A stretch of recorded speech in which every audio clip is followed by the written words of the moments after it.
I think we need to talk about Alejandro Garnacho. Now, this is a young man with a promising future and an obvious talent for the game. But he's found himself increasingly embroiled in a series of controversies that suggest worrying patterns of behaviour both on and off the pitch. And while I think the potential is undeniable, the recent incidents really do raise questions about the professionalism, the maturity, and his focus.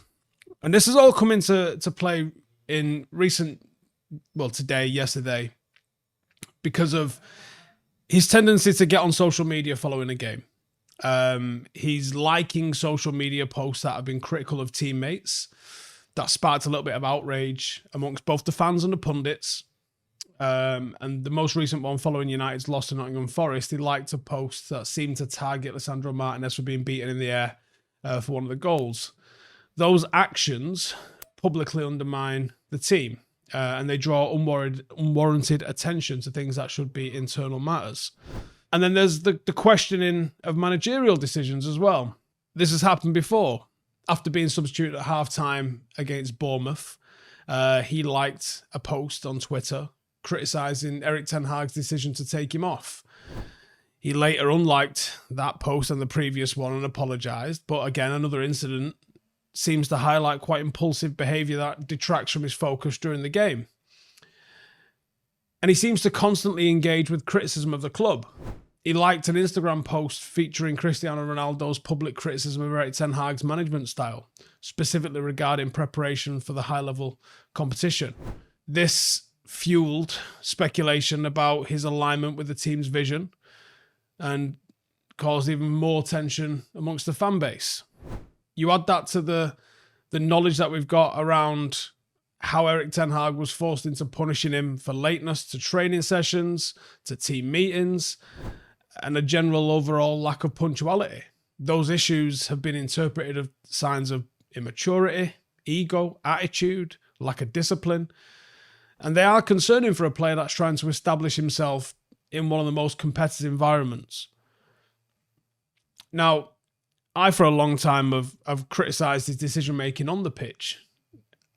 I don't know if I'd even say it's inconsistent. I would say it's quite consistently poor during matches. And on-field actions are sometimes seen as erratic, overly selfish, and it prompts frustration amongst teammates and fans. Comments criticising his decision-making have gained traction. I think it highlights further the need for him to refine and develop his football intelligence. And I don't think all criticism of him is fair or right. We saw recently before the game against PAOK, he was confronted by a fan who heckled him about his performance, which I don't agree with. Absolutely don't agree with. Especially before a game, you've got to be supportive of players. But instead of ignoring the abuse, Garnacho clapped back, asking a fan why you're not playing. And I think some people viewed it as a bit of a human moment. Others saw it as unprofessional and indicative of the thin skin, which seems inclined to reply. We expect our players to maybe be above that sort of stuff. After scoring against Leicester, he chose not to celebrate. Reports suggest this is due to perceived lack of faith in him from the fan base. Again, some behaviour understandable, but it raises concern about his mental state and his mental resilience to be able to channel the criticism of his performances into the field. And now this has emerged. And perhaps the most damning allegation, I think, so far against Garnacho isn't really Garnacho, it's his family. It's his brother Roberto, leaking Manchester United matchday lineups through social media accounts, the United HQ. And it's a pattern of leaks that suggest they align with days when Garnacho starts for the team, leading to serious concerns about breaches of confidentiality. And there's also accusations that Roberto has used those platforms to run negative agendas against teammates, particularly Marcus Rashford. And those actions, whether they've been proven or not, they contribute to an atmosphere of distrust within the team and within the fan base. Roberto has been seen to take to social media to defend Garnacho from criticism, and I think that's every family member's desire and right to do that. It's sometimes backfired, bringing additional attention to controversies that might have otherwise been blown over.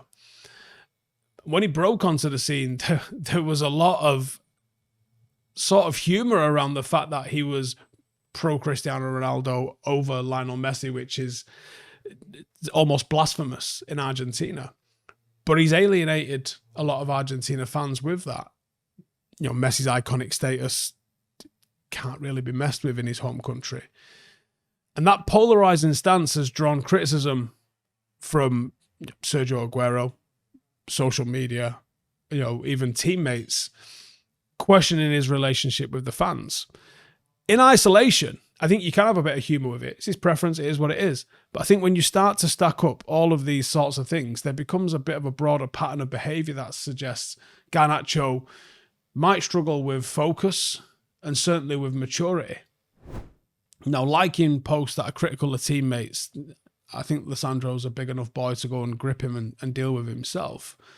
Responding poorly to criticism, allowing off-field distractions to interfere, not just with his game, but how he celebrates those things. Those are signs that are concerning for a young player that's got a big potential. Now, I think the accumulation of controversies highlight the need for him to certainly focus, refocus, put all his energy into his performance, learn the game, because his decision-making criticism is absolutely valid. Talent alone and effort alone is not enough to strive at a place like Manchester United. You've got to do so much more. There's a hell of a lot of better players that have failed to make it at this club. You've got to sacrifice personal ego for the team, for the greater good. And Garnacho's going to have to follow that path. He's going down a road where he thinks he's Cristiano Ronaldo when he's not even a patch on Marcus Rashford. And the concerning part is that the lateness, the leaks, that behaviour is entirely within his control. He can choose to ignore, to move on, to turn up on time. And if he channels that desire and that energy that he clearly has into his football properly, rather than the distractions and the bullshit that comes along with the sport, he could be a player. But to put it bluntly, he needs to fucking grow up. Stop acting like a child. Concentrate on the game. Because you could easily end up as a Manchester United legend and a legend of the game that goes on and achieves things. Or you can be another waster that gets sold in a couple of years and ends up at some shitty Premier League team or some mid-table La Liga team and does fuck all. To be at the top of this game requires professionalism, dedication, and commitment. It's within your grasp, but all of this put together on a big picture is a worrying trend that can be corrected. So can we fucking correct it and see if we can actually get a player? Otherwise, it needs to fucking... It's going to start affecting the team. And you need to tell your brother to fucking pipe down as well. Especially if he's been leaking the team stuff. He needs to keep his fucking head down for a long time. Let me know your thoughts. Is he savable? Will he be savable? Is he going to fix this? Or is this another one that we might have to draw a line under? I don't think it's too late for him yet. But this is a worrying trend that does need fixing. See you in a bit. Hey, thank you for watching the video. If you are new around these parts, then don't forget to subscribe. My channel is proudly supported by my community on Patreon. If you'd like to get a little bit of extra content, a Discord group, meetups, five-a-side games, weekly podcasts, behind the scenes, and even an occasional bit of transfer news as and when I get it, then for the price of a pint, you can show your appreciation for the content that we make and get some goodies for doing so as well. Check the link in the description or click the button right here. You'll also find all of my socials here too if you want to follow me on any of those platforms. Nice one.